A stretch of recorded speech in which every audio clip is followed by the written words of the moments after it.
大家好，我是姚文雄。中国人、马来西亚人、甲新加坡人写的拼车这个华北句词类是啥物意思呢？安怎听着像甲北马专讲话，也是北马的南福建话讲的拼车呢？毋是拼车，其实毋是拼车，莫误会。伊其实爱讲的是卡普。台湾人甲香港人是翻译成强绳。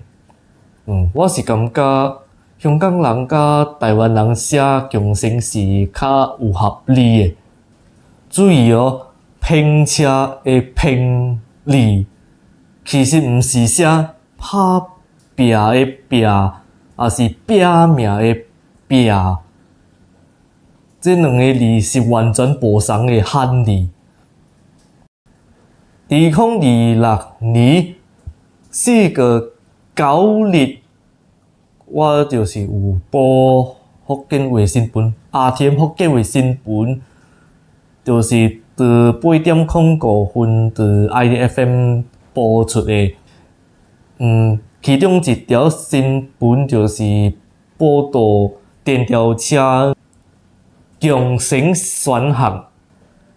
我人接到的新闻稿拢总是写华北句的，就算讲我是报福建卫新闻，我接到华北句的新闻稿，我爱自动会晓翻译成福建话，互你人听看卖这个新闻到底是原本是安怎写的。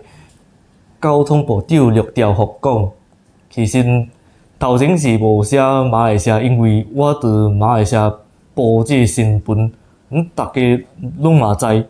其实我是讲调马来西亚交通部长，毋是其他国家的交通部长。马来西亚交通部长陆兆福讲，写区域对因政治的无确定性，我是看到了，我无背落来。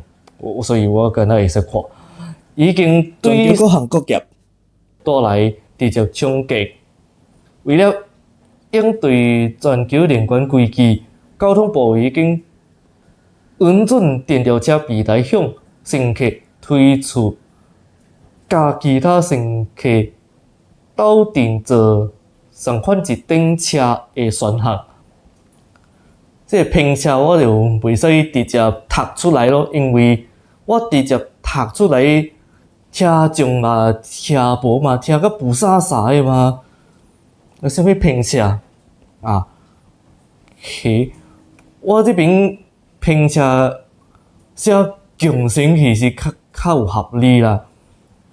交通部已经允准电召车平台向乘客推出强绳选项，乘客毋简单会使拣家己享受一顶电召车，嘛会使拣甲其他乘客斗阵坐同款一顶电召车，以提升通行效率，甲应对连贯危机。所以听了这例，大家应该嘛会知我爱表达啥物。我是感觉卡普应该会写强绳。安怎我一直咧想，安怎伊是写拼车？我就开始想，华北句有啥物词类？其实有写着拼字。我就想到拼夺，拼夺就是斗做好组合。另外一个词类就是拼凑，拼凑就是甲难产的物件甲做好。但是我已经去查了拼夺甲拼凑的意思，我就想讲，拼车安怎会讲拼车？你若是互我看拼车这华北个思虑，我个想讲是，这边有一顶车，后顶个踏一顶车，个踏另外一顶车，一层一层安尼款踏，叫做平车。我就想讲，无合理啊！不如写用神，毋是搁较好？麻烦大家持赞、留言、甲分享这条影片，感谢大家。